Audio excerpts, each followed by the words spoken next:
जय संविधान, जय भीम, महात्मा गांधी की जय, गोडसे मुर्दाबाद। देखिए, हमारे देश का सबसे ज्यादा लिटरेट राज्य, सबसे ज्यादा पढ़े लिखों की आबादी वाला राज्य केरला है। और केरला के अंदर या तो वामपंथी शासन रहा है या कांग्रेस का शासन रहा है।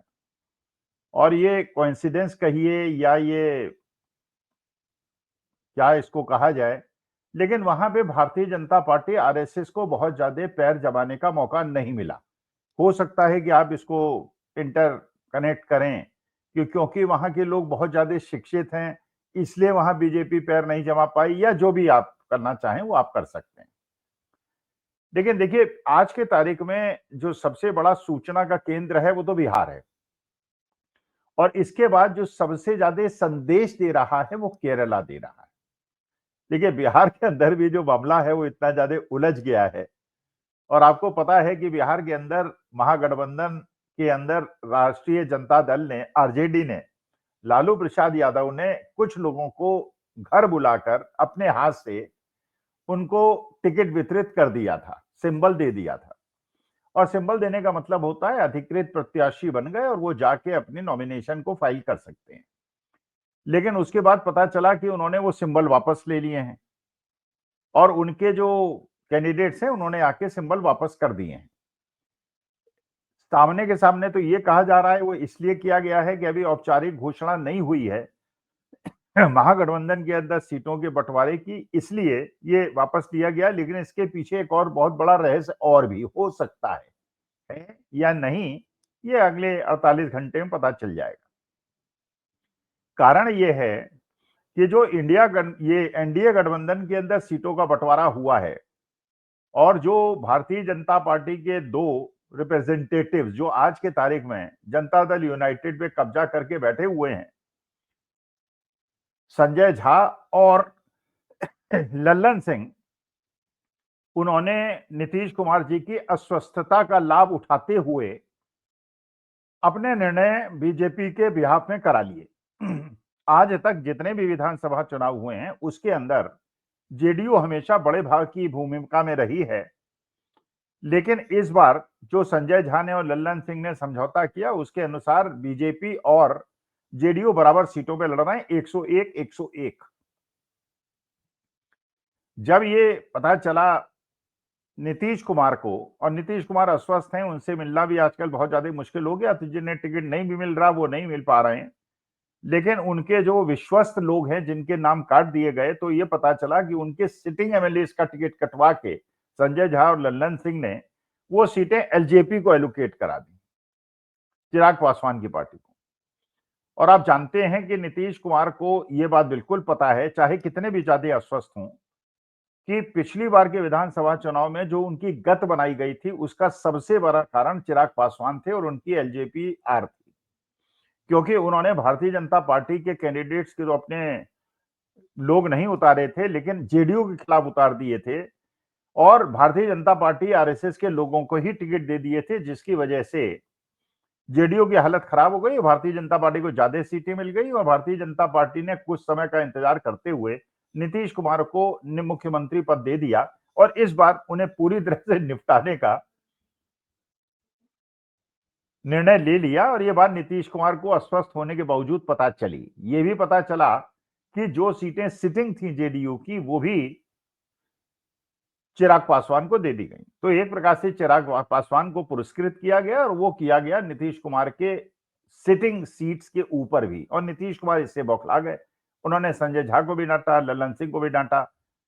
और उसके बाद अब ये भी एक संभावना बन रही है, और ये भी सुना है कि तेजस्वी यादव और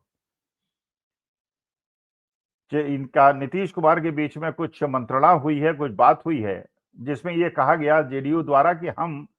गठबंधन को बदल लेते हैं, पलटी मार लेते हैं, आपके साथ आ जाते हैं। लेकिन ये समझाया उन्हें तेजस्वी यादव ने, जो सूत्र बता रहे हैं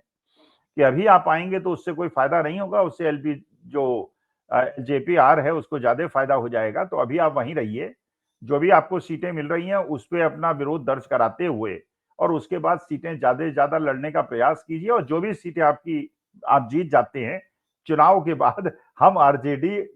और आप और कांग्रेस और लेफ्ट पार्टीज मिलकर सरकार बना लेंगे और भारतीय जनता पार्टी के मंसूबों को सफल नहीं होने देंगे। सुना ये बात, लेकिन अभी क्योंकि अभी इसमें फाइनल मुहर नहीं लगी है और नीतीश कुमार ने 8-9 सीटों पे बिल्कुल जो जगह उनको अलॉट की गई थी उनको रिजेक्ट कर दिया है और भारतीय जनता पार्टी से कहा है, और विशेष तौर पर उन सीटों पे जहां पे इन्हें चिराग पासवान को सीटें दे दी गई, तो चिराग पासवान और नीतीश कुमार का झगड़ा जो है, और ये भी अब पूरी संभावना बन गई है कि जैसे पिछली बार चिराग पासवान ने नीतीश कुमार को हराने का प्रयास किया उनकी सीटों पे, वैसे ही इस बार नीतीश कुमार भी चिराग पासवान की सीटों पे ऐसे कैंडिडेट इंडिपेंडेंट उतरवाएंगे और अपने वोट उधर ट्रांसफर कराएंगे जिसका चिराग पासवान को भी वही गति का सामना करना पड़े जो पिछली बार नीतीश कुमार को हुआ था। वो तो चलिए, जो वीडियो भैया मैं रिकॉर्ड कर रहा हूं, कल सुबह आप इसको 15 तारीख को देखेंगे, तब तक क्या होगा आपको शायद पता चल चुका होगा। अच्छा, बात करते हैं जो दूसरा राज्य बहुत ज्यादा चर्चा में आ गया है पिछले 3-4 दिन के अंदर, वो केरला आ गया है। केरला के अंदर 3 बहुत बड़े संदेश मिल रहे हैं और इन संदेश को इंटरप्रेट करना मैं आप पे छोड़ता हूं। देखिए, पहला संदेश ये मिला कि वहां ये पता चला कि एक युवा बालक 24-25 साल का, उसने जो आईटी प्रोफेशनल था उसने सुसाइड कर लिया, आत्महत्या कर ली। और सुसाइड नोट में उसने ये लिखा कि वो 4-5 साल की उम्र से आरएसएस के शाखाओं में जाता था और आरएसएस के लोग उसके साथ ऐसा अप्राकृतिक काम करते थे जिसकी वजह से वो बहुत ज्यादा डिप्रेशन में चला गया था और डिप्रेशन में जाके अभी तक उसकी कर रहे थे, जबकि वो 25 साल का हो गया था, तो उसकी वजह से वो आत्महत्या कर रहा है। तो एक बात जो बड़ी अचंभित करती है और बड़ी खराब लगती है, पहले हम लोग सोचा करते थे ये शाखा वाले लोग जो हैं, ये आरएसएस वाले शादी क्यों नहीं करते, लेकिन अगर शादी कर ले उसमें कोई बुराई नहीं, लेकिन इस प्रकार के काम करना और किसी को सुसाइड करने के लिए मजबूर कर देना, मेरे ख्याल से ये उचित कृत्य नहीं है। अब ये बात जब मैंने अपने मित्रों से बात की, साउथ इंडिया के लोगों से बात की, नॉर्थ इंडिया के लोगों से बात की थी, नॉर्थ इंडिया जो साउथ इंडिया के एक पत्रकार हैं, उन्होंने बड़ी अच्छी बात की। उन्होंने कहा कि देखिए, हमारे यहाँ इसीलिए हम लोग केरला और तमिलनाडु के अंदर बीजेपी के पैर नहीं जमने देते, क्योंकि ये बात हमें पता है, इसलिए हम आरएसएस को फटकने नहीं देते और पंजाब के लोग भी नहीं फटकने देते। लेकिन वो कहते हैं आपका उत्तर प्रदेश और बिहार जो है और आपके प्रदेश जो है, क्योंकि मैं भी उत्तर प्रदेश का रहने वाला हूँ, प्रयागराज और काशी का, तो उन्होंने कहा कि आपके प्रदेश के अंदर तो लोग इसको सभ्यता संस्कृति से जोड़ देते, इसलिए आपके प्रदेशों के बारे में कुछ नहीं कहा जा सकता।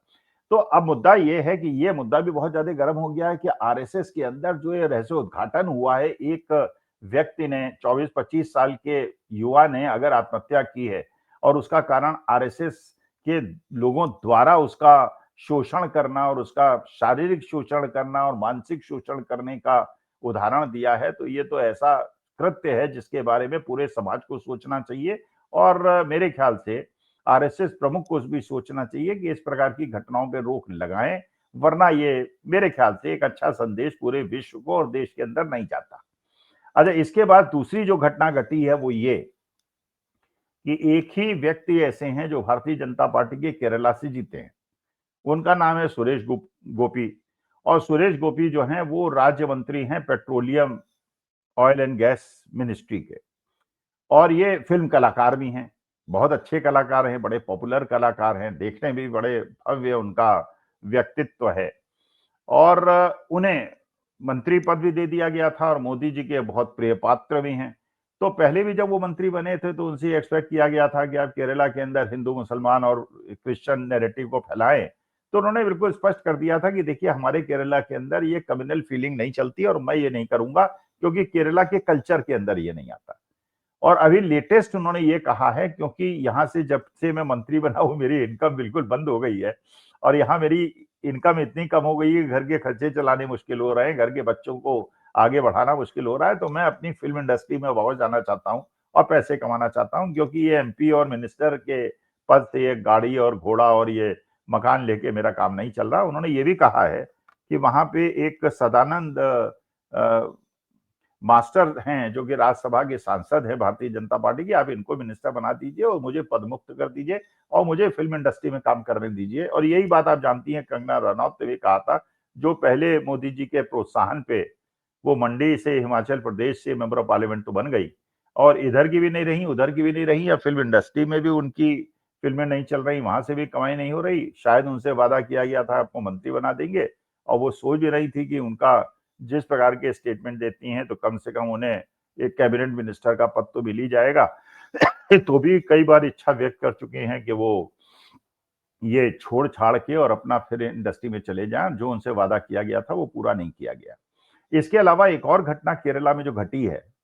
वो ये घटी है कि वहां पे कन्नन गोपीनाथ जो एक आईएएस अफसर हैं और अभी 2012 के आईएएस अफसर हैं और युवा हैं, बिल्कुल युवा हैं और केरला के रहने वाले हैं और बड़े हिंदी में भी बहुत अच्छा भाषण देते हैं, अंग्रेजी में बहुत अच्छा भाषण देते हैं। आशा है आपने भी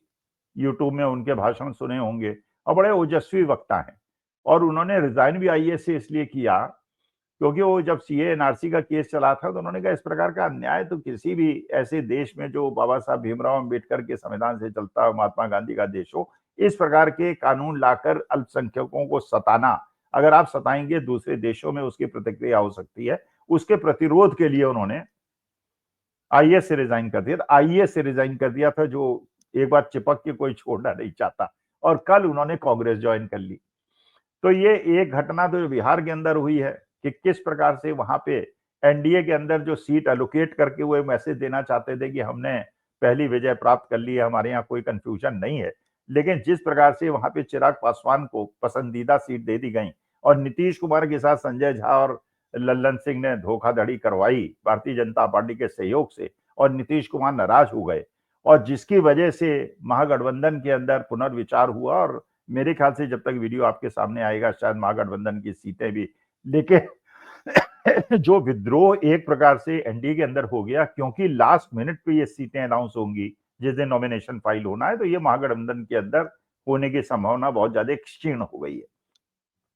केरला ये जो मैसेज दे रहा है कि किस प्रकार से वहां पे शाखाओं के अंदर अप्राकृतिक कार्य होते हैं और इसका विरोध होना चाहिए, इसका सामाजिक विरोध होना चाहिए, नंबर एक। और दूसरा ये कि जो लोग आज मिनिस्टर बन जाते हैं, मेंबर ऑफ पार्लियामेंट बन जाते हैं और ये सोचते हैं कि उनकी बहुत ज्यादा कमाई होगी, लेकिन वो नहीं जानते वो समय नहीं है पहले समय का जब थोड़ा बहुत रिकमेंडेशन देके वो पैसा कमा लेते थे। आज की तारीख में जो भी पैसे का स्रोत है वो सारा का सारा गुजरात लॉबी के पास आता है। 2-3 ही राष्ट्रीय सीट हैं और किसी मंत्री को या मेंबर ऑफ पार्लियामेंट को घास नहीं डालते, उनके सीधे कॉन्टैक्ट राष्ट्रीय सेठों से और गुजरात लॉबी से है। इसलिए कमाई भी यहाँ बंद हो गई है और जो पहले जिस काम से वो पैसा कमाते थे वो भी खत्म हो गया है। तो ये बिहार की और केरला की घटनाओं पे जरा ध्यान दीजिए और ये सोचिए ये आपसे क्या कह रही हैं और क्या इससे पूरे देश को नहीं सीखना चाहिए। नमस्कार, धन्यवाद और प्रणाम।